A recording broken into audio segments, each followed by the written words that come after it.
At dahil nga nabuhay ang inyong Marites na dicer ngayon, naglalakad ako papunta na naman ng syempre usual duty natin. At habang naglalakad nga ang inyong kumare, medyo nahihilo pa ako dito mga kumare kasi galing ako sa trangkaso. Tapos, araw, ang init, sobrang mainit dito sa Santiago, Isabela. Ayan, naglalakad nga ako pababa ng hagdanan. Ayan, pababa pa lang ako dyan. Nasa overpass ako, yan. Siyempre dito tayo dumadaan, hindi tayo pwedeng bumaba sa ay dumaan sa baba. Sino ba namang gustong masagasaan, di ba mga kumare?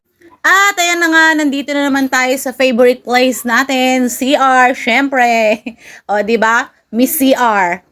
Habang ako nga ay nag-aayos mga kumare, nag-iisip ako kung ano nga bang ulam namin mamayang gabi na naman. Kasi, yan na, nandito tayo sa duty, pero ang iniisip natin, ulam. Hands up nga mga mamis kung sino ang katulad ko na habang may ibang ginagawa ang iniisip, kung ano ang susunod na ulam. Ulam sa gabi, 'di ba? Ang hirap kaya mag-isip ng ulam. Paulit-ulit na lang, lalo na kung wala kang ibibili. At habang ako nga ay nag-iisip ng ulam, nandito ako ngayon sa loob ng CR, may mamarites nga ako sa inyo mga kumare. Ayan, nandito ako sa loob ng CR, may narinig ako na syempre kapwa natin babae yan. May kaaway yata at ang lakas-lakas ng boses dito sa loob ng CR. Ang sabi niya sa kaaway niya, bakit sino nagpapakalat na hindi ako marunong mag-English? Who tell them? Who tell them? Charis. Yun lang yung wala akong masabi. Alam niyo ba yun? Trending sa TikTok yun.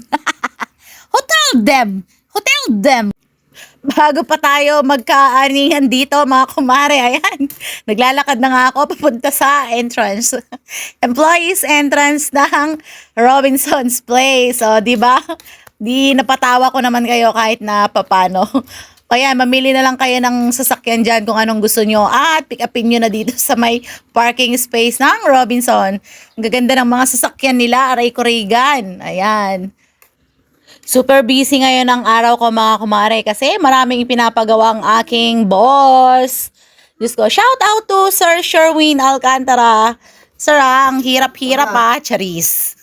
Ayan, habang naglalakad nga ako dito, patingin-tingin lang at malapit na.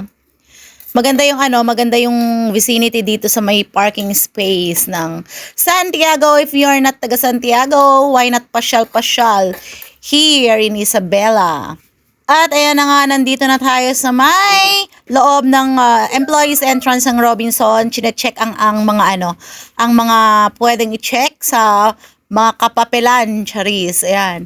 Habang naghihintay nga tayo ng go signal, video muna tayo. Yan. Binivideo ko yung mga helmets. Okay, let's end this video for now and hope to see you on my next video mga kumare. Sana magkita-kita tayo sa December. And Merry Christmas in advance. Bye-bye!